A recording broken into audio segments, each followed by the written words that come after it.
Welcome to the CQN podcast, the Celtic State of Mind.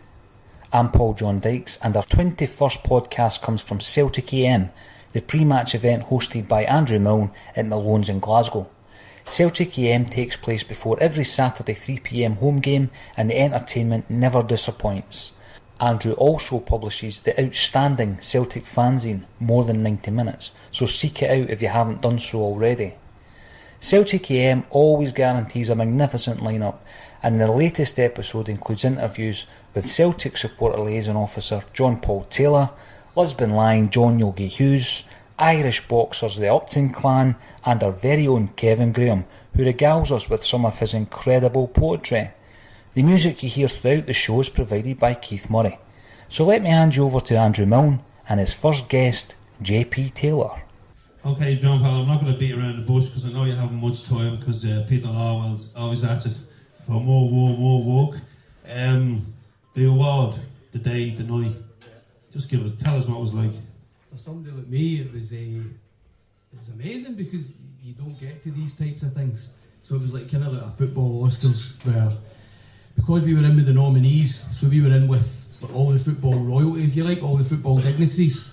So you've got Zidane, Giroud, Conte, Maradona, Neymar, Ronaldo, Messi, and Taylor. Well, that fucking hell was he. But it was great. So you're in there with all these superstars, and obviously Copenhagen and Dortmund were nominated as well. Yeah. So, did you know you had won it, or? No, we didn't. You kind of got the best inkling with the way that it was set up because it was in the London Palladium. So if you imagine just that big theatre, it's almost like being in the cinema. Only everybody sitting around about you is an A-lister, except you. And but we were at the end, and the first award went to Olivier Giroud, and he was sitting at the end. So we kind of thought, this is a good sign. Obviously, if we're sitting on the aisle here, this looks as if it's, we might win this. So obviously he won his, and then we moved on to ours, and it turned out that we did, but we didn't know at all, so we were completely surprised. And what was the reaction from the other supporters, Copenhagen and Dortmund? A bit flat, to be honest. I was a wee bit disappointed. I thought they would have been a bit more magnanimous, but they weren't really. I think they were quite. I'd heard that the indications were that we were well in front anyway. I don't know if they'd heard the same thing, but they didn't seem to be. I thought they would have been more kind of joining in and had a wee chat with us and stuff like that, but maybe they didn't really speak English, I don't know, but they weren't really joining in with us anyway. Bad losers. And there was other supporters there. There was Big Gilmore was there from Ballymena representing the Irish boys. Absolutely. And there was a couple of others. How did that come about? Was it picked out of a hat or something? Yeah, so what happened was that we got a chance for people to go, for fans to go along. So obviously it's a difficult one because we've got so many fans, so it becomes a kind of hard to pick people. So what we decided to do was, obviously we opened up the fan forum for everybody, so everybody's got a chance to go to the fan forum if they want to go. And then what we did was we took all the people who have gone to the fan forum over the last year and asked them if they wanted to be part of it. And from that, the people who came back to us, I just wrote down a number next to their names, and then I said to Alexa, I didn't even tell her why, I just said to her, I said, look, just give me 4 numbers, call out 4 numbers. And she gave me 4 numbers, and I just assigned them to the people who's the corresponding numbers, as it were. And it turned out that was the 4 people. So it was quite good, I thought, in the respect that all the 4 people that went go to every single game.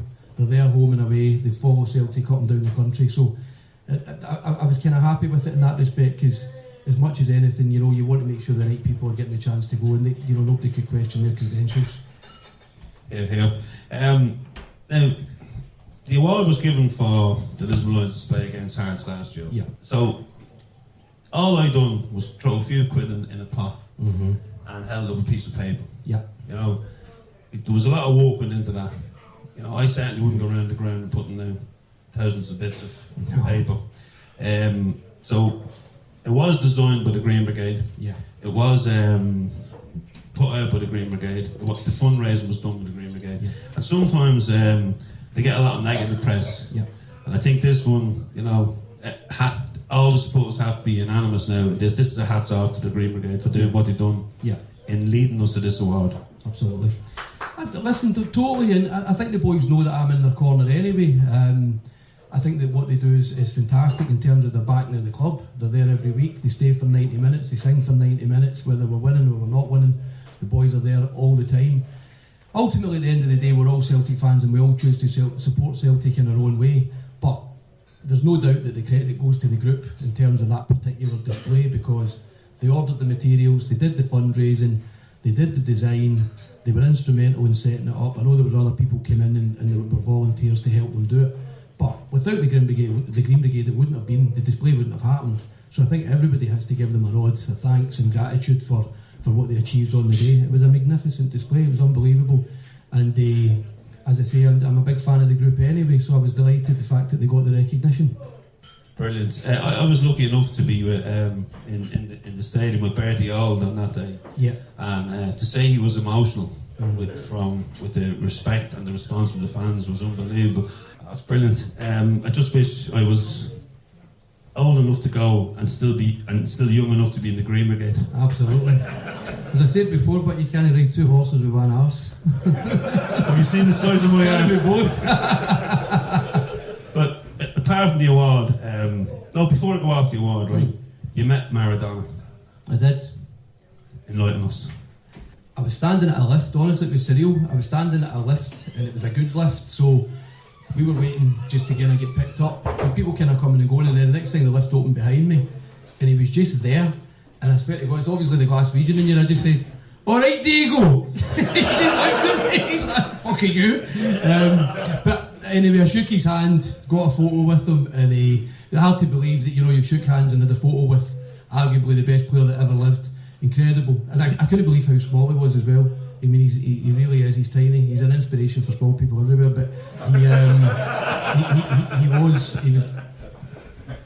he is really diminutive, but brilliant, absolutely brilliant, and a great experience to meet, people like him and Ronaldo, Messi, etc. It's for me, for somebody like me that's just a Celtic fan, I'm really, really grateful in terms of having the opportunity to work for the club and then to attend events like that. It's one in a lifetime. So it was really memorable and fantastic. I'll never forget it. I'm sure everybody thinks, the ideal job, supporters liaison officer for Celtic. This is great. Meeting all the players, hanging out with, the champagne lifestyle, How hard is it? It's tough. It is. It's hard going. I mean, I know everybody probably has an opinion in terms of, what the job entails, but it just never, ever, ever stops. So this morning, I'm up early. We agreed yesterday with the Celtic Disabled Supporters Association we would take their cars out first before the coaches today. We put all that out, we publicised it. The boys from Ireland have said, look, we're going to struggle to get on the coach tonight at 7:15. So then they've agreed with the guys for the disabled section that some of the coaches will go first and then the others will go later. But that can't happen, because one coach goes, they all go. So then I've got to phone the Disabled Supporters Association and say that can't happen. Then we've got to get information out to tell everybody it's back to a change of plan and it's business as usual. And it's just calls all the time. And I need to leave here, go up, meet the Kilmarnock SLO, have a wee chat with him, and then I'll go and take part in some of the stuff that's happening around the greatest fans, and then at some point I might get to see the game. But listen, there are fantastic experiences. It is a brilliant job. I love doing the job, but it is difficult and it never stops. It's 24 hours a day, 7 days a week. You've never really got a day off, and the phone just never ever stops. So you've got to be patient, you've got to be prepared to listen to people. Things that might seem trivial to some people are obviously important to others, otherwise they wouldn't listen or they wouldn't raise it. So you've got to be patient and listen to what people's issues are and try and give them the best that you can. Try and sort it for them if you can, and if you can't sort it for them, explain why you can't, why you can't sort it and why we do what we do. So it's a great job, it's a tough job, but I wouldn't change it, to be honest with you, and I feel very fortunate to have the job. No, and you do a great job, because I've had a few little dealings with myself and everything has been sorted out, including me giving you a ticket the other night for the game. And you did, you bailed me out. I spent all day getting a ticket for a guy. He never turned up to pick up the ticket. I had it in my pocket, and JP says to me, "You don't have a spare ticket, do you?" Fucking do, if you've got the money. Unbelievable. All for a guy that had been outside for 2 hours trying to get in. So we managed to get another Celtic fan in between us, didn't we, in Munich? You did. Did they pay you? 20 quid. Aye, Still down 20, so I might do a collection later on if anyone wants to give willingly. No, the funniest thing was, The fella's waited out for 2.5 hours. I don't even know if he'll be watching this, but I hope he is. He's waited outside for 2.5 hours for me turning up. I've turned up, he's not got his ticket, he can't get in, I can't do anything for him. So I'm doing my best to try and find ways that I can get him in. I'm saying, look, hang about, might get something, maybe try and get a pass, maybe get you something. Because by this point, everybody else is in and he's the only guy standing outside. Mellish comes in and I've said, you don't have a spare, do you? He says, yeah, I do. I said, oh, brilliant. I said, big man, we've got you in. First thing he said to me, going to pay him for it, I've not got any money. That's true, honestly. So there you go, right for SLO. I said, big man, I've not got any money either. He said he'd meet you at London, but I don't know if he showed up. The only reason I was so late was because I was waiting for this guy to get back to me. I'd been hanging around the stadium, I'd been hanging around the pub closed, but I was going, for fuck's sake, if he doesn't come quick. So I said, I can't wait anymore. But he won't be getting the ticket off me again, I can rest assured that. But obviously, you were in the ticket house for years, so people built up a relationship with you, so that helped when you came back. Yeah, definitely. I mean, I think obviously I did the 15 years in the ticket office from 93 to 2008, so we've seen a lot of changes there, from going from 7,000 season ticket holders and fan boycotts, and then the change of the board from the old board through Fergus to Hampden, back from Hampden into the new stadium, and taking it on from there. But as the support continued to come back to Celtic, the support was always there, but as they started to come back and obviously built up, then it allowed me to kind of develop relationships with, you know, a number of different supporters clubs, a number of different fans who go to games week in and week out, come from all over, you know, whether it's coming from Scotland, England or Ireland. So that allowed me a good platform to probably build on the job that I'm doing now, to be honest with you. But yeah, it's been a long time with the club now. I think that's been over 20 years. Well done. Just like you've been there through, I suppose, good times and bad times, you know. But at the moment, we're going through a brilliant time. Probably the best since maybe the O'Neill era or Charlie's era. Yeah. Like, what's the buzz like around with the club? I think it just is exactly what you said there. I mean, we've seen some dark days, you know, obviously going through the 90s, the late 90s, and, you know, cup final against Raith Rovers, when you think, right, this is it, we're going to get, you know, break the Barron spell, and then obviously you get the disappointment of that, and then obviously the disappointment of losing the league in the last day against Motherwell. So we've had some bad days, but at the moment, just what you were saying, apart from Martin's season when we did the treble, this is as good as I can ever remember. I've been going since 1971 and I've never known it to be this good. It's phenomenal, and we should all enjoy it, because most days will know it doesn't last forever, and it won't last forever. As much as we think it will, it won't. So we should enjoy it every week. And last week, obviously, we've done the 60 games, and the team coming back from Munich, 4 o'clock in the morning. It was going to be a difficult game against Hibs, and he obviously never get any help with the penalty decision. But the boys dug deep, and I don't think that they do get the credit that they deserve. They really deserve a lot of credit for what they put in, for the effort they put in. And but we should all enjoy it. You know, I can't understand anyone moaning about performances at the moment. It's a brilliant time, and it's great to be part of it. Give it up for JP. Thanks everyone. Thank you. Folks, we'll be back with another guest shot. You're going to give yourself the keys for a couple of ballots.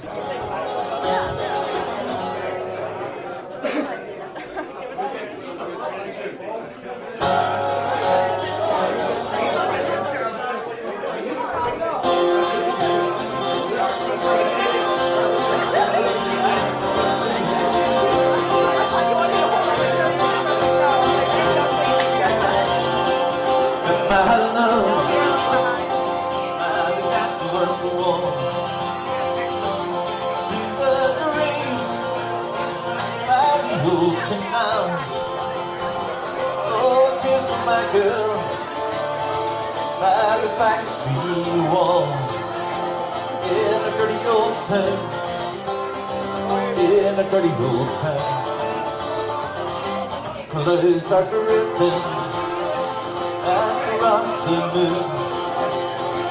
Oh, the cats are purring upon their beats.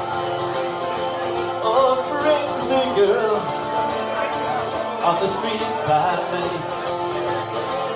In a dirty old town, in a dirty old town. Hear the siren coming from the dark. A solid rain set the night night on fire. I smell the springtime, this smoky wind. In a pretty old town, in a pretty old town, gonna make me like a sharp axe with shining steel, tempered in the fire. I'll chop you down, down, down, down, down like an old dead tree. In a pretty old town, pretty old town, I met my love at the Glasgow work wall. The ring of the ring, the old canal. Kiss my girl at the factory wall. A dirty old town, a dirty old town. I met my love at the Glasgow work wall. At the ring of the ring, by the old canal. Oh, kiss my girl at the factory wall. In a dirty old town, in a dirty old town, in a dirty old town. It's nothing but a dirty old town.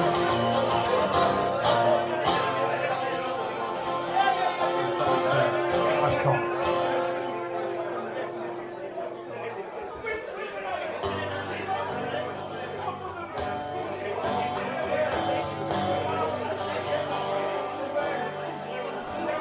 A lonely prison wall, pretty young girl calling. Michael, they have taken you away. We saw the bellies torn, saw the young ways see the morn. Ship lies waiting in the bay. Oh, the land of fields, all Upton Clan, where once we watched the smoke reverse fly. Love was on the wing, dreams and songs to sing, slowly around the fields of Upton Clan.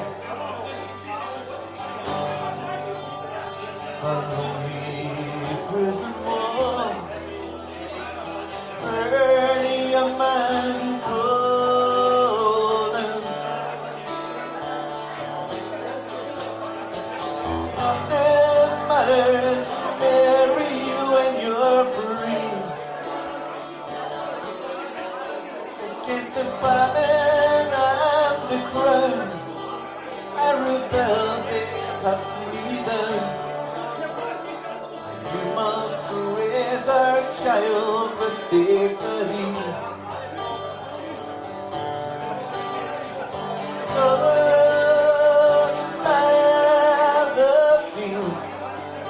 Of Upton Clan, where once we watched the smoke reverse fly.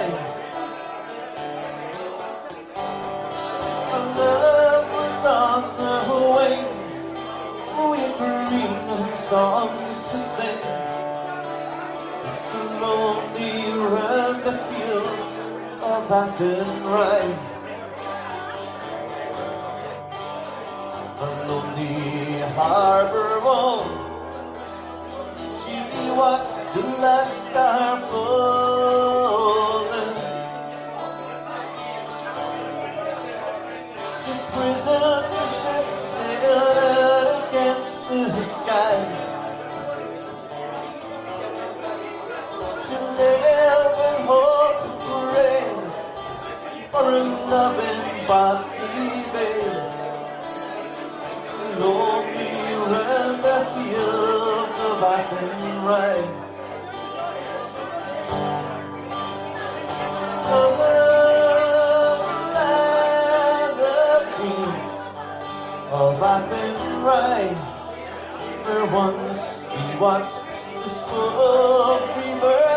ride. Love was on the wing, with dreams and songs to sing. Lonely round the fields of Upton Clan. Yes, it's so lonely round the fields of Upton Clan.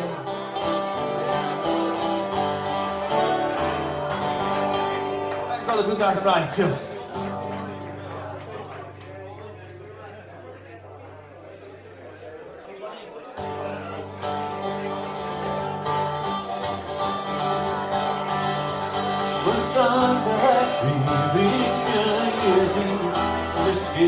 Of making them a lovely love, they fall and tears and rose the border's hand. The man from Dublin and from Cork, Fermanagh and Tyrone.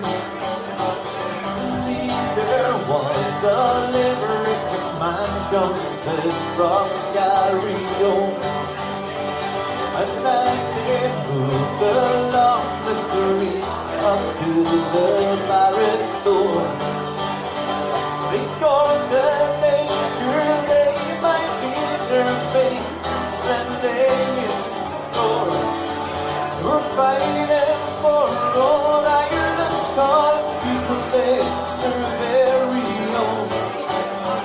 The foremost of that gallant band was from Garryowen. The sergeant spoiled their hair in the land.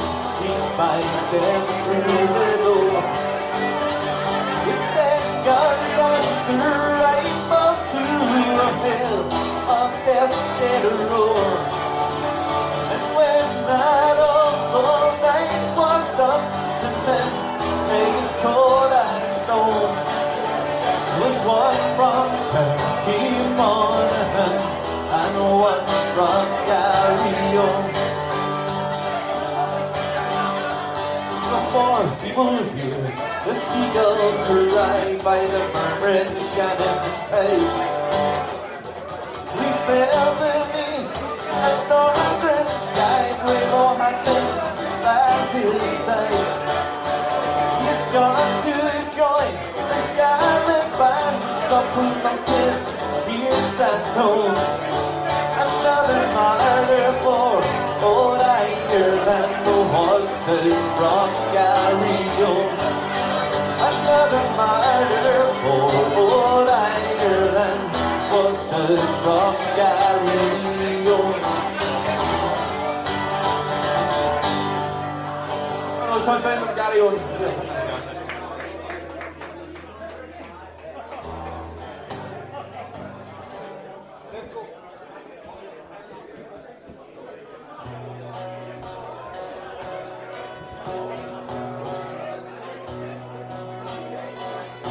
I joined the flying column in 1916 in Cork with Sean Moylan, Prairie with Danbury. I'm arrested by Free Staters and the sentence for to die. Very well to Tipperary, said the Galaxy Mountain boy. Well, we trekked the Wicklow Mountain and over the hilltop green, where we met with Eddie Lacy, John Hogan and Danbury, John Moylan and his gallant band, who kept the flag flying high. Oh, fairly well to Tipperary, said the Galaxy Mountain boy.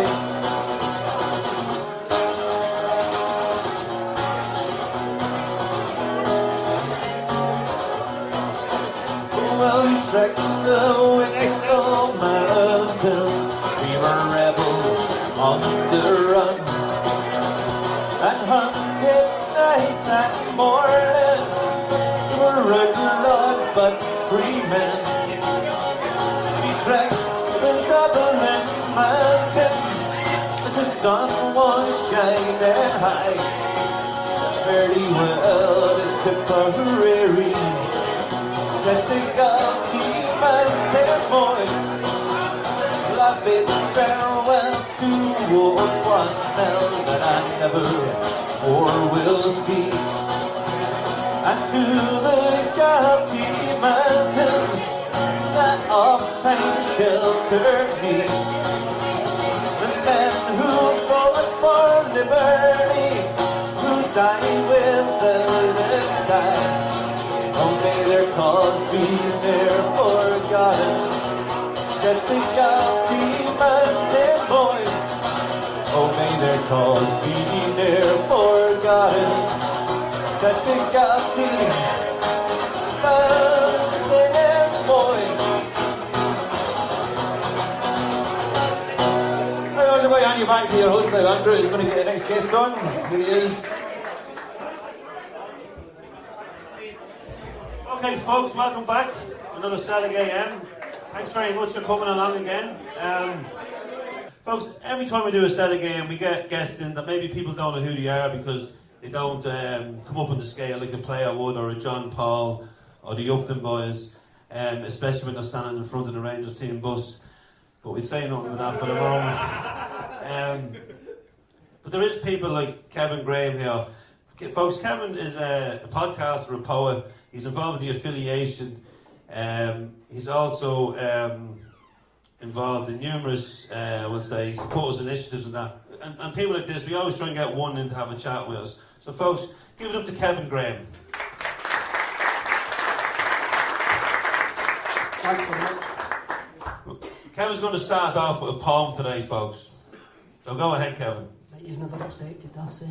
This is a poem called Hail Caesar. Your iconic pose is head turning as you drive past. You stand, welcoming all, with a reminder to the most important moment in the club's history. A tribute in bronze and glory. It's not how I remember you. Crouched down in 80s dugouts, barking instructions, running and dancing on the Hampden turf, in your cup final suit, celebrating improbable wins. A link between the fairy tale and the changing present. Stories that I have been told weren't myth, as you were part of those. A towering presence of a king and a leader, getting extra from your charges during our birthday year. An old school fighter facing a modern foe. We came to celebrate with you. In our thousands, we spilled onto red ash and onto seldom used terrace in the early summer sun.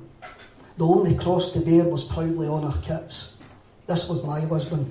This is my Caesar. Thanks very much.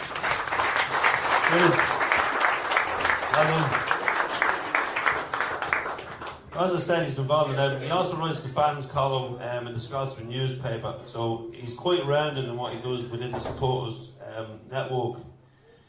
Firstly, the podcast, it's really taken off. I know you've done one here before with 10,000 hits for one interview alone, which is amazing. The last time Paul was here, you were just starting the podcast. I've done a couple. Who have you been interviewing recently? We've done quite a few interviews. We've got quite a few ready to go. Paul's got a whole wealth of material when he wrote the Quality Street Gang book. So we've had a couple that have went out where we've had interviews with Lou Macari, Kenny Dalglish. This week we interviewed Phil Differ for the BBC fame, who own The Excuse as well. We've interviewed James Allen for Las Vegas, Paul Gallagher, the untalented Gallagher brother. We're trying to interview people who didn't usually get the time of day, and we've had players. We've had Andy Lynch, Stevie Murray. It's quite difficult to try and remember. We'll also do a sort of match day special, and I based it on sports team basically. I take my phone to the match and record the guys when the supporters coach going up, their thoughts, record something during the match, then get their thoughts after the game. And it goes down quite well. We're learning all the time, we're learning how to work the equipment. It's trial and error. But we're really, really enjoying it. I didn't want to do it. I was basically bullied into it. David from Celtic Hughes bought the equipment and he had been going on at me for months and months. You should get this, you should be on this. I know Paul, used to would be good, got the same musical tastes. And I'm like, I'm not interested. I talk too nasally and talk shite. I mean, I'm no fussed. So I'd never met Paul until we first recorded. That was the first time I had met Paul. So it's not as if me and Paul had knew each other for years. We sat down, we had a wee blather, next thing you can, you switched on the tape recorder and we had a 2-hour podcast. And that's how it started, So we've got quite a lot of plans to try and develop it, but it's all due to timing. Both of us work full time. We'll hopefully try and get some big guests. We're hoping to try and get some big guests for music and film. But again, it's all due to schedules and whether we can. So how many downloads is the show at the moment? It's well over 100,000. I think it's 150. Oh, it's over 100,000. Give it up for the boys. For something that's completely amateurish. I think that's the whole, I suppose when John Paul was starting off the ticket office, the only thing we had independently was fanzines.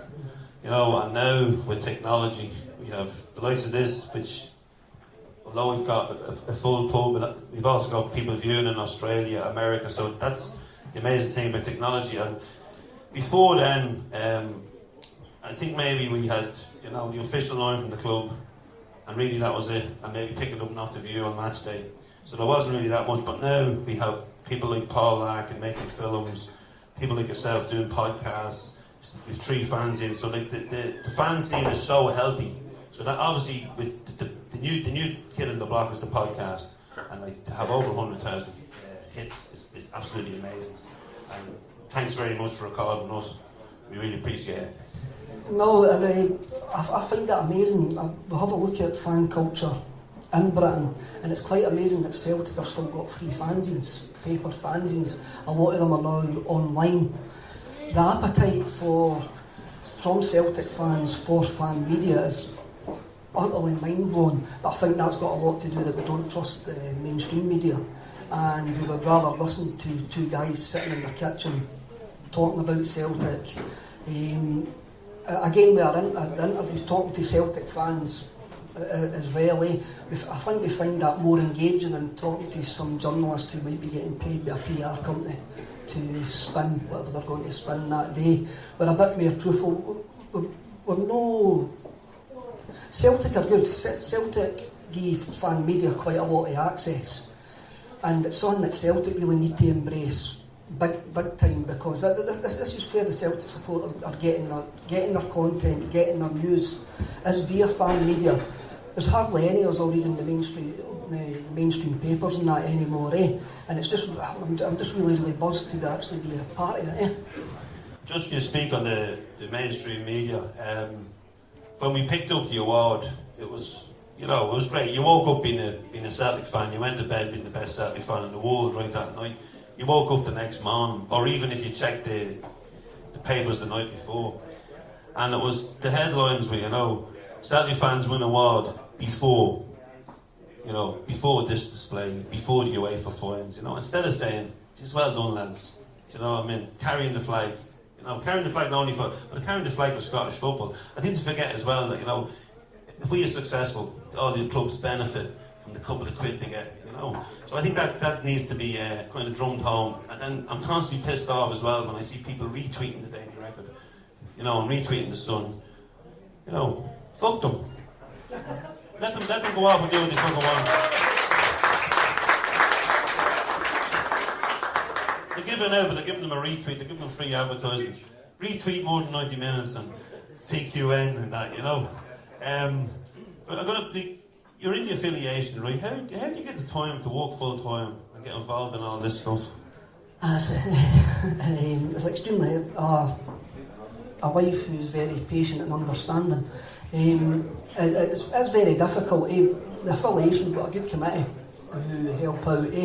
Unfortunately, I've had to take a wee step back for the hands-on in the affiliation because I've just got too much on. Sometimes you've just got to make a choice what you want to do. I've met a lot of great people in the affiliation over the years, and we try to do our best, but there's only so much fans groups can do, especially with Celtic being the money machine that they are. And there's some things that us fans here think that are simple. Some things will say to JP that he thinks are simple, but the money machine just doesn't let you do it. It's ticket allocations, European ticket allocations.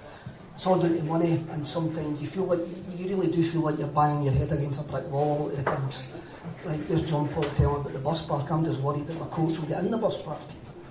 Stuff like that, And we have made great strides, and again, Celtic have got very strong representation with the Celtic Trust, the Celtic Supporters Association, ourselves, the Green Brigade as well.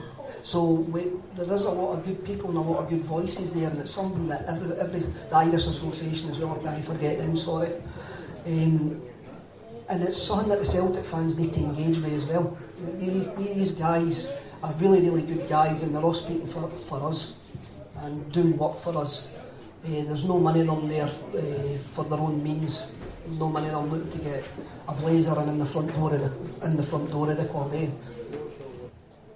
No, it is brilliant. I think it does go unnoticed, and it is a thankless job when you're working on committees. I'm involved in the supporters club myself, and you get the lads that'll help out, the regulars that'll go to all the games, and then come a big game, you'll get lads looking for tickets that maybe go once or twice a year. So it can be thankless, but I'm lucky to be in a club that's run by a dictator. So you know what I mean.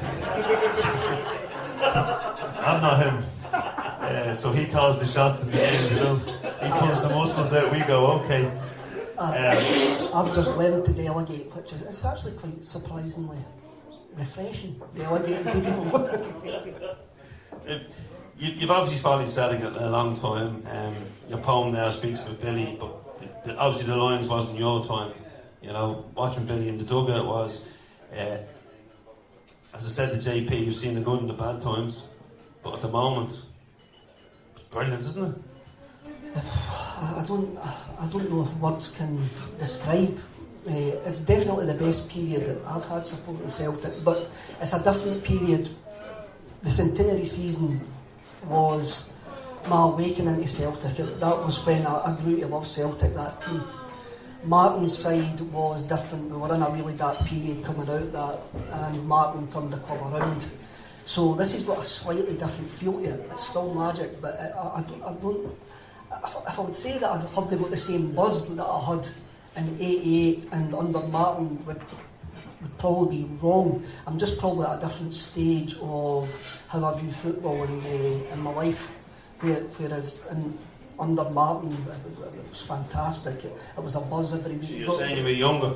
I was younger, younger. No mortgages, no wings, and stuff like that. But the performance on Wednesday night at Aberdeen was, I think that's one of the best performances we've had under Brendan Rodgers. It was completely dominant from start to finish, both on and off the park. I think Rodgers done a number on McInnes. McInnes set his team up for Celtic to play one way, and Rodgers outfoxed them. They gone with the free and the midfield diamond. It was a joy to watch, absolute joy to watch. Yeah, I was up there on Wednesday night, and I have to say you're normally tense up there. The atmosphere can be a bit hostile, but I don't know, it was like a cabaret, we were just so good, and it was brilliant, so it was. And folks, we did get a bit of good news this week as well, and we got a bit of bad news. The bad news was that brother Pedro has left Rangers. Ourselves, come on. So can we have a 1 minute round of applause for Pedro?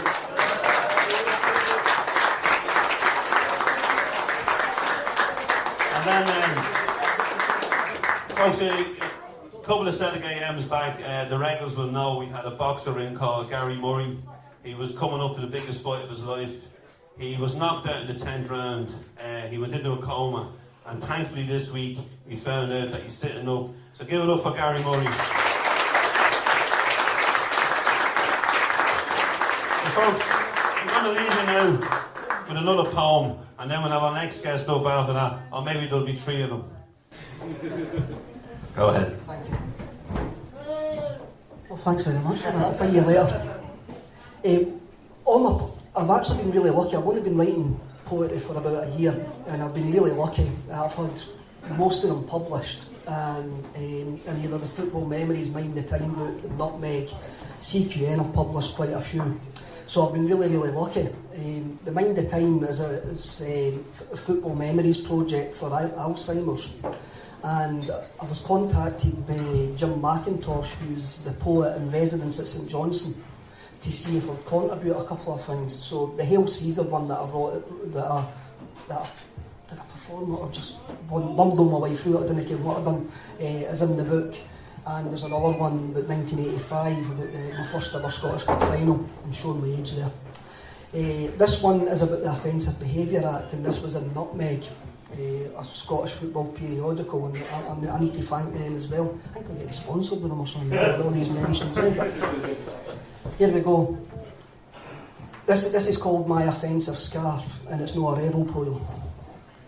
As I grab my scarf from the place it's lovingly kept, decide what knot will hang round my neck, walk out the door to become a suspect, that I will offend someone somewhere, cause I've decided what scarf to wear, meeting my friends, paying bus fare. As we travel, we can't have a beer, cause wearing a scarf is something to fear. It will cause me to sing what you don't want to hear. At a stadium, entered with an overpriced ticket, can't buy a pint and standing is prohibit, details stored as a potential trial exhibit. As I'm found eating my pie, discussing defeats or players gone by, celebrating a goal or ruined chances denied. I may offend in the same clothes I wore that morning when I went through the door to the cash line and Converse on Malone's floor. But without the scarf, I'm not a danger to society's fabric or a potential major criminal, as I'm showing no signs of bad behaviour. As my scarf is lying where it's lovingly kept, a criminal noose not round my neck, only football fans are suspects. Thanks very much.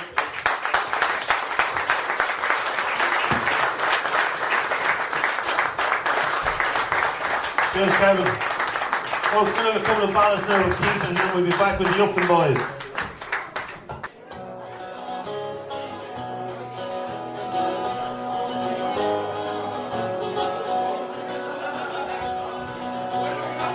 I was 18 years old when I went down to Dublin with a fistful of money and a cartload of dreams. Pick times that me father stopped rushing like hell and remember all that what it seems to be. Fellas will touch you for the coat on your back, the ones that you got from your mother. So take care of me, young bucko, and make yourself well. Will you give this note to me, brother? Time Uncle Benji was a policeman in Brooklyn, father the youngest looked after the farm. When a phone call from America said send the lad over, and the old fella said it wouldn't do any harm. Spent my life working this dirty old ground, a few pints of porter and a smell of a pound. Maybe there's something you learn or you'll see, you can bring it back home, make it easy on me. So I landed at Kennedy in a big yellow taxi, carried me and me bag to the streets and the rain. And my poor heart was jumping around with excitement, hardly even heard what the driver was saying. It was a short pathway to the flatlands in Brooklyn, my uncle's apartment on East 53rd. I was feeling so happy, I was humming a song and I sang, you're as free as a bird. Short in the story, what I found out that day, Benji was shot dead in an Upton parade. While I was flying away to New York, poor Benji was lying in a cold city morgue. Woke up the old fella and told him the news, and he could hardly stand up in his shoes. Wept as he told me how I had this triple land, not to forget the proud Irish.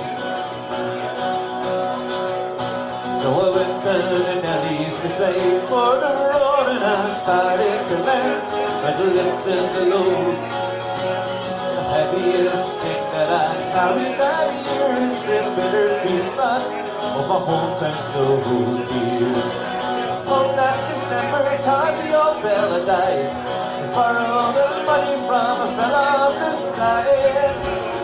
All the brave members of Rascal and Hyde, the poor with the beast of my father.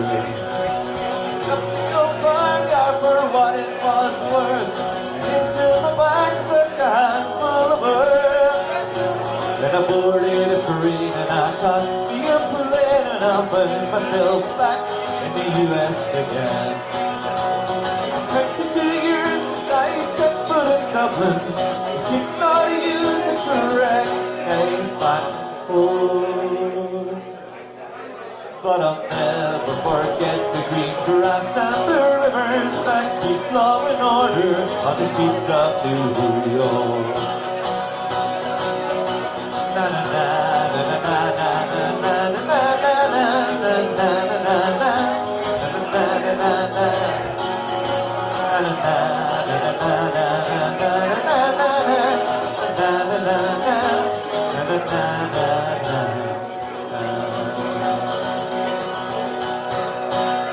That's not what I will do. Let's go to 6 New York. Thank you very much.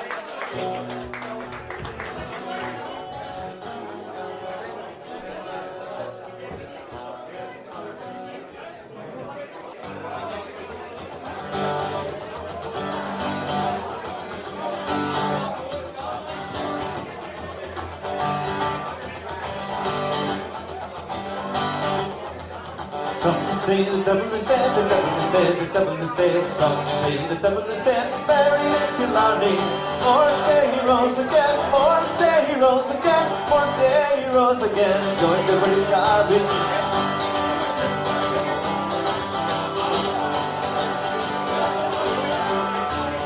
Beat the pig to build the cow and build the cow and build the cow. Beat the pig to build the cow early in the morning. Tuck your leg a patty dear, I'm over here. Tuck your leg a patty dear, take the stuff you're yawning. Say the devil is dead, the devil is dead, the devil is dead. Some say the devil is dead, buried in Killarney. Or say he rose again, or say he rose again, or say he rose again. Joined the British Army.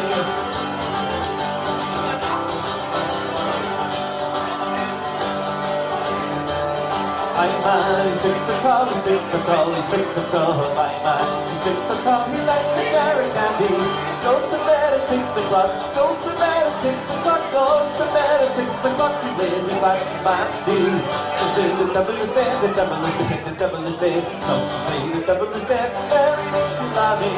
Or say he rose again, or say he rose again, or say he rose again and joined the British Army.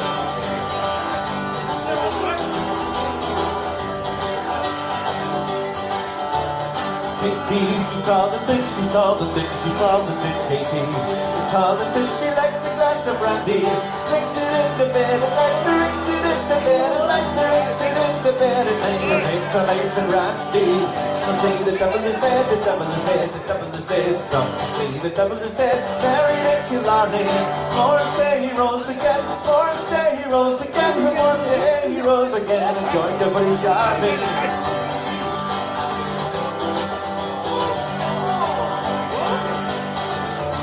The wife, she has a hairy thing, a hairy thing, a hairy thing. The wife has a hairy thing, she got to make it Sunday. Bought it in the furrier shop, bought it in the furrier shop, bought it in the furrier shop. Going back to Monday. They say the devil is dead, the devil is dead, the devil is dead. Don't say the devil is dead, buried in Killarney. Or say he rose again, or say he rose again, or say he rose again. Joined the British Army. Some say the devil is dead, the devil is dead, the devil is dead. Some say the devil is dead, buried in Killarney. Or say he rose again, or say he rose again, or say he rose again. Joined the British Army. Thank you very much for being on. Andrew's got the next 3 guests up the winner. This is going to be interesting. Hand you back to Andrew. Cheers. Folks, our next guests are come from a family of boxers. There's more than 3 of them, but we're only going to get 3 up today. Sonny, Paulie and Andrew Upton have... come up, lads.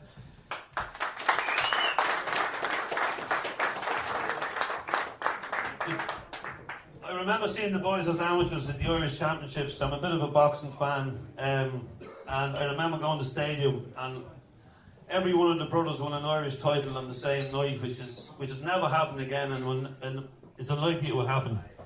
Okay, boys. Firstly, thanks very much for coming up. I know some of you have travelled from Belfast, and some of you have travelled from London.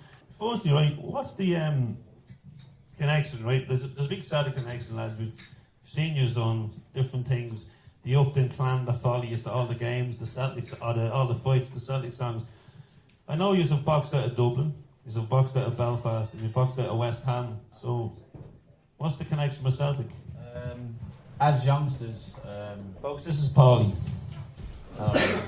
As youngsters, our grandparents were Irish. My dad's Irish, so that's obviously the Irish connection.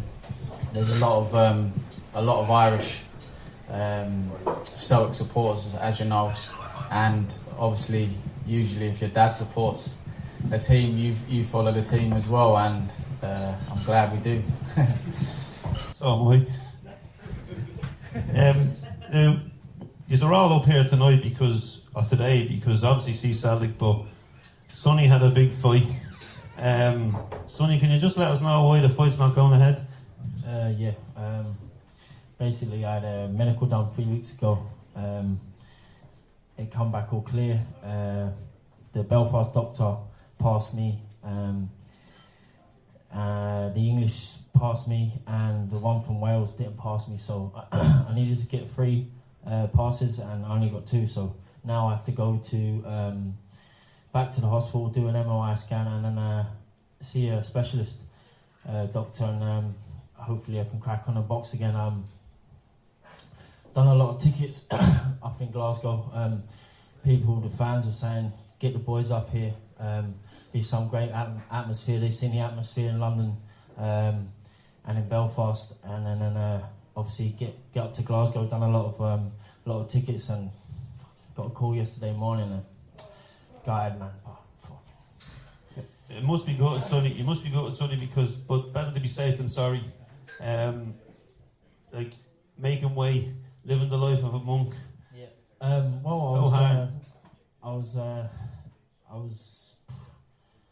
I was gonna order a Domino's literally an hour the night before, but I said no. Hang on, have the faith. I said a prayer to my nan, and things didn't happen, but things happen for a reason, and hopefully get over this, get this scan out of the way. You see the specialist. If he doesn't pass me, hit him a left hook, and then get back to Glasgow and give the fans what they want. Oh, we look forward to you coming back. Gonna get Ando on next. I've been lucky enough to see Ando in the flesh boxing, and like the boys, he's very talented, and it's all about luck in boxing.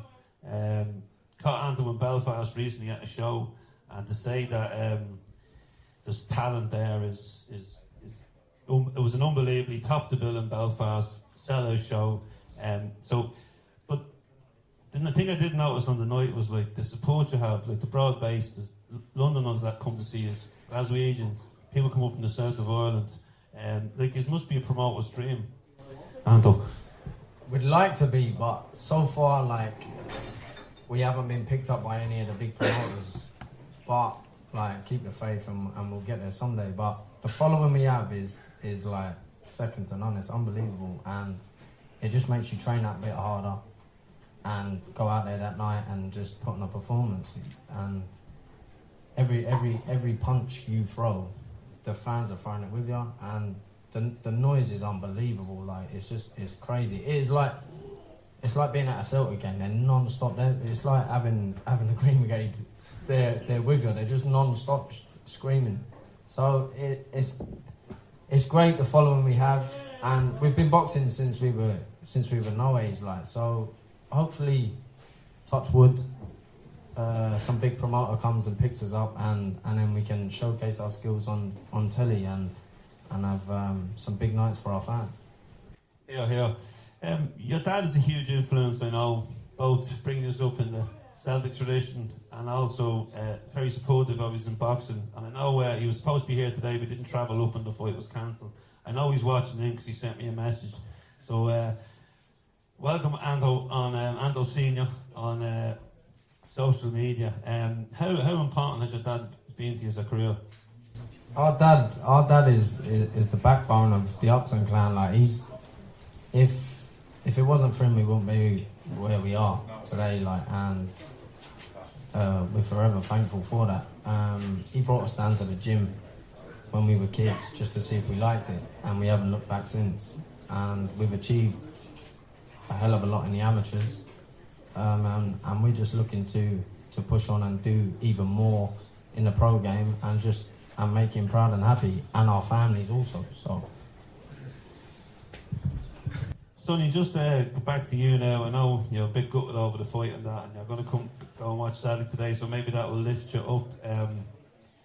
A lot of boxers choose not to hang their colours out because they're alienated. And I interviewed Scotty Cardle a while ago, and he made the decision to hang his colours out as well, that he was a Celtic fan.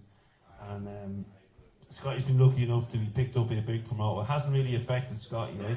Do you think maybe that's why you just haven't been picked up? Maybe it's because you've hung your colours out? Yeah, no, 100%. I wanted to go back to the question about the promoter. Eddie and Frank Warren, if you're watching, you'll get this left hook as well. No, but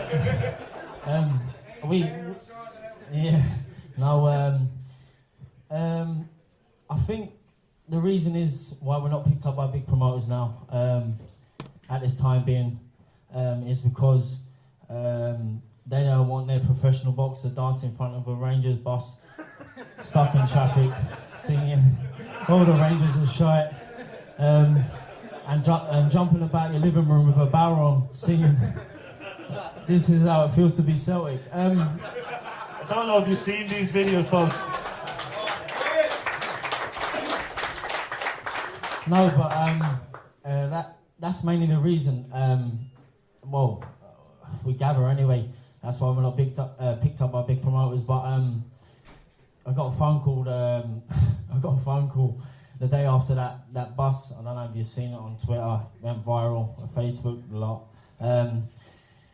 So after the game, Rangers bus comes past, swearing a lot. I know there's a few kids in there. I'm not going to say what they were saying, but we caught up with them eventually, and it was our turn to have a bit of fun. So I got the camera out and I just started videoing, singing a song. All the Rangers are straight, just telling the truth, and they went viral.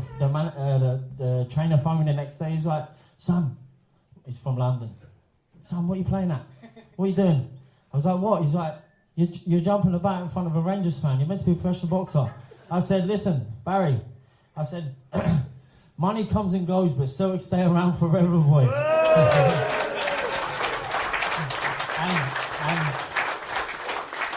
and then so on. For that, a couple of weeks later, I made another video jumping about my front room. We got a complaint off the landlord. My dad answered the phone and told him, "Fucking the Rangers are dead." I would not make this up. This is all facts. My dad's a diehard as well as us, and so yeah, that's why we're not picked up by Eddie and Frank. I don't know, folks, if you have seen that video. It is hilarious, right? It was after the cup final. I think it was the cup final, wasn't it? Semi-final, and it was hilarious, right? But it's funny, right? You know, the boys are boxing, you know, every couple of months, and the Sun never once reported on the fight. But as soon as he dances in front of the bus, he's on the front of the Sun. So that's why we shouldn't support tabloids. Professional boxer, mad Celtic professional boxer Sonny Upton dances in front of Rangers thingies. You can imagine what happened in the world that day, and that made the headlines. Probably just any publicity is good publicity. No thing is bad publicity. I just want to talk probably to you about like the boxing end of things. Obviously, things are ticking along for you. You've won a couple of pro-Irish titles, a couple of pro-English titles, you know. Are we sniffing around the British title? Yeah, well, there's been a bit of I see Sonny's had a couple unfortunate losses that shouldn't have been losses, and someone was giving him a bit of stick, one of Eddie Earn's boys on Twitter, about you've got a couple of defeats, what do I get from fighting you? So that got my back up, and I said to him, I'm 40-0, I'll have it with you if you want, and he's going to be fighting for the British title, so if he wants it, I'm there to have it. He said, obviously after that, then he come back with more excuses about, but you've boxed nobody, so I'm not sure if he really wants to fight with the Upton Clan. No, I don't think so. I don't anyway. see what happened to me the last time I got in a fight. I could have done with them that night, couldn't I? So what's next? We're going to talk a little bit Celtic, right? But what's next for each of you now? Well, Sonny, we know what's next for you, yeah?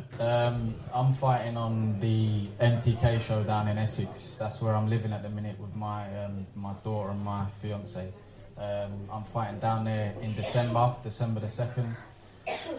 Gonna go for make it 15-0, and then hopefully a big year next year, and hopefully some TV fights and some big titles. That's what I deserve, I believe, and I'm ready to take anyone to the trenches. Oh, there's no doubt there's a knocking on the door. And what's next for you? Another pint. No, I'm joking. I don't know. I'm just I won the English light welterweight title. And then from there, like, I don't know if any of you know, but we were trained by Ricky Hatton, and after I won the English title, I should have shut up in my career then, and we had a fallout with Ricky, and I left, and my career sort of went down from there. So I'm back on track now. I'm back living in Belfast with my fiance and my son, and another one on the way. And congratulations. And I'm just enjoying myself now. I'm back happy and just enjoying boxing again. I've got the love for it again. So I had a good fight. I had a good win a couple weeks back. I knocked out a guy who doesn't get stopped by anyone, and I knocked him out. Except the Upton. Yeah, I hit him with Sonny's left hook. And yeah, so that was a good win. That got a lot of people talking. So we'll see where I go from here. Like the sky's the limit. It's just a matter of when that opportunity comes, and whoever at my weight wants it, oh mate, you're getting it. Simple. And on the hoops. Okay, Sonny, let's do now, right? Because I'll let you be a spokesman for the boys on Brendan Rodgers. It's been, you lot are like me, right? You live you live outside Glasgow, so it's great to travel in and out, right? But unlike me, you have got, careers. You can't be out in the beer. You have to be training. You have to be. So, like, obviously we've seen you watching the games on TV and that, right? So you get up as much as you can. How important is for both the boxing end of things and to get up to Glasgow and to be out there and for people to get to know you? No, 100%. Obviously, with if we had the likes of Sky Sports, Frank Warren, BT behind us, we'd be able to show our colours. We'd be able to show our colours that extra more. But you don't really see it on telly. I mean, last time I really seen someone show their colours was Ricky Hatton, and that was Man City. You know what I mean? So we have that promoter behind us, get us telly fights, and put us out there, and we'll be able to show it. You know what I mean? Of course. Are you responsible for Ricky Hatton running around in a Celtic jersey? I was, yeah. I didn't get a licence for a year. The British Boxing Board again didn't give me a licence. Had a bit of trouble in Belfast. Didn't give me a licence for a year. So Ricky said, "Don't worry, son. I fancy a few holidays." So we went to Bulgaria, Italy, Dublin. and then we end up in Lanzarote. Not bad this year off, was it? I was just praying that they didn't give me my license in the end, but they did. But we ended up getting Ricky a top made with number 1 on the back, Hitman Celtic jersey, and we put it all over Twitter. The next day, it went viral. It was in the papers. Everything. Ricky was getting death threats by Rangers. Fucking bastards. But no, it was. I'm responsible for Ricky wearing a Celtic top. He actually was gonna come up this weekend. Fight being cancelled. He obviously didn't come up. That's a pity. He wouldn't have gone the bill here anyway. He wouldn't have went to enough games. John Yogi Hughes is in the house. Give it up for John. We're going to take a wee break and have a bit of music for folks before they go. Give it up for the Upton boys. Ho ho, Monaghan.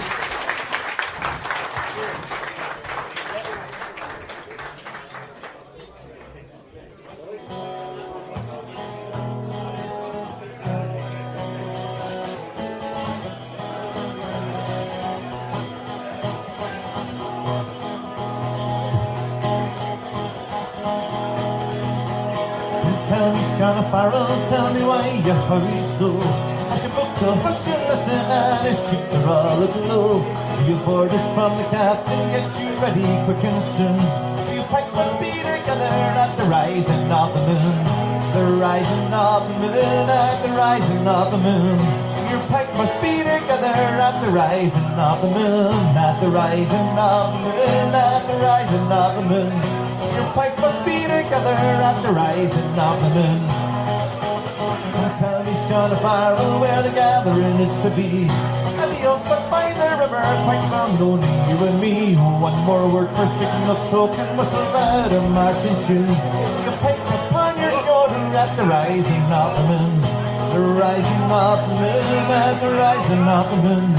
You pipe upon your shoulder at the rising of the moon. The rising of the moon, at the rising of the moon. Your pipe upon your shoulder at the rising of the moon. And for many a man who walk cabin eyes were shining through the night. Many a man the heart was beating in the blessed morning light. Murmurs rang along the valley like the banshees only croon. I spent the time from lashing at the rising of the moon. The rising of the moon, at the rising of the moon. I spent the time from lashing at the rising of the moon. The rising of the moon, at the rising of the moon. A place is quite flashing at the rising of the moon. All along that singing river, that black mass of men was seen. They above their shiny weapons to their own beloved green. Death to every foe and traitor was the loud of marching. The ramming voice of freedom, it's the rising of the moon. The rising of the moon, it's the rising of the moon. A ramming voice of freedom, it's the rising of the moon. The rising of the moon, it's the rising of the moon. A ramming voice of freedom, it's the rising of the moon. Oh, the rising of the moon. Bring it.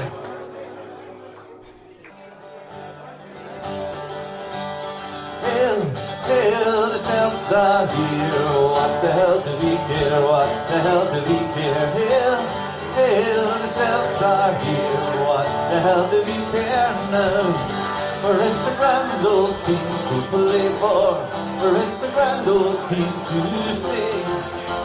And if you know the history, it's enough to make your heart go. We don't care, the animals say. What the hell do we care? For we only know that there's gonna be a show. The Glasgow Celtic will be there. They're the best band team in Scotland, and the players all are grand. And we support the Celtics, and they are the greatest in the land. We love them, we'll be there to give the boys a cheer when the league flag flies. And the cheers go up when we know the Scottish Cup is coming home to the rest of paradise. for it's a grand old team to play for it's a grand old team to unite. And if you know the history, it's enough to make your heart go. We don't care the animals say, what the hell do we care? For we only know that it's gonna be a show. The Glasgow Celtic will be there, and the Glasgow Celtic will be there.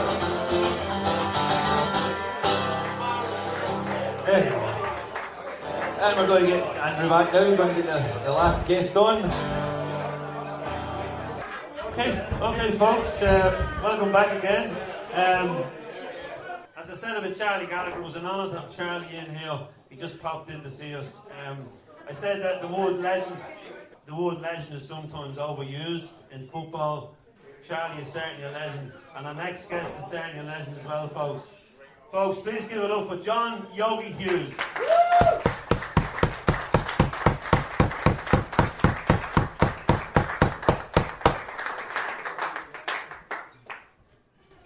Firstly, John, thanks very much for coming along. No problem. I've interviewed John once before for the magazine, and to say it was interesting is an understatement. A glittering career, John. Signed for Celtic in the late 50s, played till the early 70s before moving down to England to Crystal Palace. Some huge highlights. Member of the Lisbon Lion squad, injured for the final. Played in another European Cup final, Scottish Cup finals. I think we've got 15 medals, have you? Don't know. You don't know how many medals you have? So, you started off, right? You're from Coatbridge, started off playing amateur football, and then the call comes from Celtic. What's it like?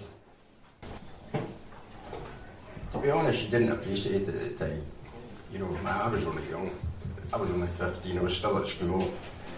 I played my first game for the third team when I was 15 and Stevie was playing. And he'd been and done his national service, so he was back then, so it was funny. I was only a boy. You didn't appreciate it, and I was a big raw boy from Coatbridge, believe it or not. You know, you didn't appreciate what you were doing, what it meant. Even all through my career, you didn't appreciate it. You don't appreciate what it means to you guys, because I'd never worked. I went straight from school to Celtic Park, so you didn't get all the banter and all the chat at work after an Old Firm game or anything like that. So you didn't really appreciate what it meant. It was only after I stopped playing and I became one of you guys that I realised what it was. So it was a strange thing for me. But anyway, it is what it is. So you scored, listen to this, folks, 189 times for Celtic.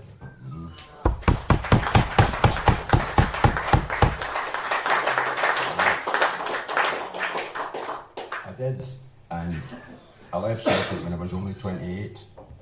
Mr. Steen decided that even though I was the sixth highest goal scorer in the Celtic's history, he didn't need me anymore.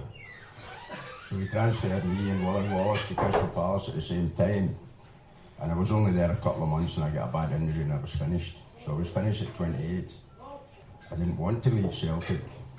But if you knew him, you would understand what he was like. He forced you into going. That was a big joke at that time. He was the main man.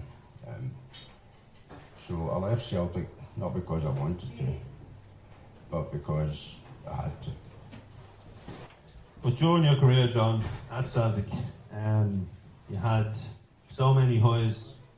Obviously the low of losing the European Cup final, but you're also in the squad that won it.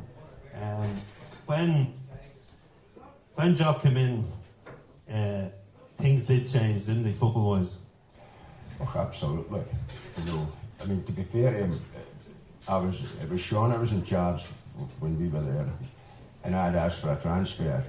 I mean, Alec Gordon, who wrote my book, if anybody's read the book, in my first 3 seasons at Celtic, I didn't know this, these are facts that he told me. And I was only 17 when I played at first. And in my first 3 seasons, I scored 88 goals. Wow. And Sean didn't want me in the team. So, I mean, does that not tell you everything? And the fact is, I never get any help. You know, nobody came and said, John, look, you need to do this, you need to try to do this, you need to do that. Nobody did anything. They just left you. And anyway, big joke, we were at a game at Hampden, a Scottish game or something, and he came up and he said, I hear you've asked for a transfer. And I said, yes. And he said, well, leave it for the moment. I said, what do you mean by that? He said, just don't do anything at the moment. Because he knew he was coming. So I stayed.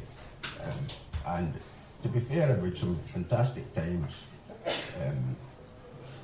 People say that, you know, try to compare teams, our team to this team. You can't do it.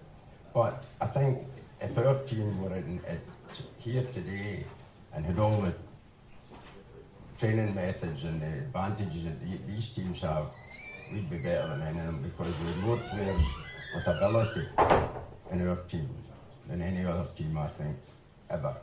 But there you are, that's just an opinion. Who are the best players you played with in that team? Difficult, you know. Jimmy was the best entertainer. Bobby Murdoch was the best midfield player, and Big Billy was the best at the back. You know, you can't say one player. They all play in different positions, but I mean, three of the top 6 goal scorers in history are in that team. You know, so that tells you something, doesn't it? That's the story, okay. So, your career finished, you came up, you were running the pub up here. Obviously, you're meeting Celtic fans on a regular basis through the bars and through going to games. So you've seen, like, when you were moving on from Celtic, Dalglish was coming in behind you, Macari. So there was a constant flow of quality players coming in. They called it the quality street gang, didn't they? Yeah. And for a while they did very well, you know. But then we took it up with Ronnie Delia, you know. And you know how bad he was. I mean, this guy has just got a sack at Rangers. He reminded me of Ronnie Delia. Because he just talked a lot of nonsense. You know, caravans and dogs and... you know, I mean, what has that got to do with football? You know, anyway, so it brings us up then, right? I know you go to every game, you're a regular in the stadium. You must be enjoying the Brendan time. Oh, absolutely. I mean, Brendan is fantastic. I mean, I don't think you could fault him in anything that he's done. The way that these players have played for Ronnie Delia, and the way they're playing now is just, it's like having new signings, isn't it? It's like different players. And he just, you know, he doesn't talk nonsense. You listen to him, he talks sense. And to be a Celtic supporter at this time is fantastic. You know, that I'm upset about him over across the road. I wish they were fucking worse.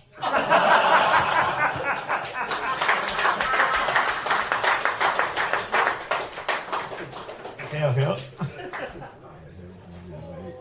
So, obviously you play with some brilliant players, you've watched brilliant players over the year, you've watched average players. What players in that team excite you, and who would you like to play alongside any of them? Yeah, it's difficult. They're good players, but they're different, you know, different players.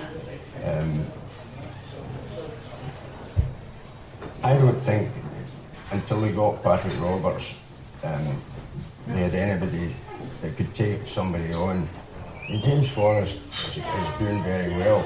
He doesn't take people on. You know, he's got terrific pace. he should go up to the fullback and take them on, go past them. I don't think he does it enough. Roberts does it. I like him. And up until the last 2 games, I thought Dembele wasn't worth 20 quid, never mind 20 million. But, you know, all of a sudden he just seems to have come back on to what he was before. So, you know, obviously Brendan, he never said a word in all the time that Dembele was out. He just let it rest. And, you know, he looks again as if he's going to be, he's coming at the right time. Big, strong guy, can score goals. What more can you ask? I mean, Griffiths has done a fantastic job, but I think Dembele's a better player. You described Dembele as a big, strong player. That's exactly what you're describing as. You know, big, strong. He scored goals, 189 actually. He also scored against England. I did. But you know, to be fair, I didn't like Scotland. I don't like them. Should have played for Ireland! I should have. Because in our day, Scotland was just blue and white. Just Rangers. Should have been Jimmy Hamden. Well, I think when Jimmy Johnson's running down the wing and he's getting booed in his own country, I think there is something wrong. Well, absolutely. Folks, he's been John Hughes, you've been Celtic fans, I've been Andrew Milne. Thanks very much. We'll see you back here soon. And open up your hearts and sing me this song. Let the people sing their stories and their songs. Hear the cabinet of the land, their lullabies and battle cries and some broken joy. Join us hand in hand. All across this ancient land, through the test of time, it was music that kept their spirits free. The songs of years and of rain. Well, it was back in ancient times that the bard would tell his story. The heroes of the villains of the treatment in the land. Well, it was deep in time from William Warwick's fury. The painter to the sword, till the harper and the bard. Let the people sing the stories of their songs. Hear the cabinet of the land, their lullabies and battle cries and songs of hope and joy. Join us hand in hand. All across this ancient land, throughout the test of time, it was music that kept their spirits free. The songs of years and of mine. This land is your land, this land is my land. From the northern highlands to the western islands, to the hills of Kerry, to the streets of Freeberry, singing this land was made beauty. As I was walking by shining water, hand in hand with my little daughter, the church are ringing and children singing, singing this land was made beauty. This land is your land, this land is my land. From the northern highlands to the western islands, from the hills of Kerry and the streets of Freeberry, singing this land was made beauty. I walked her home by the old church steeple, proud of my country, proud of my people, and the men who cried there, and the men who died there, singing, oh, this land was made beauty. This land is your land, this land is my land. From the northern highlands to the western islands, from the hills of Kerry, to the streets of Freeberry, singing, this land was made beauty. I climbed the mountain, saw the crystal fountain, and I heard a great roar from the rocky seashore. Her eyes are shining, she cried, oh daddy, singing, this land was made beauty. This land is your land, this land is my land. From the northern highlands to the western islands, from the hills of Kerry to the streets of Freeberry, singing, this land was made beauty. of song. Your music is forever. Your mountains in your valleys, in your hills and in your glens. Your music has survived through famine and oppression. To the generation young, I'll sing for you this song.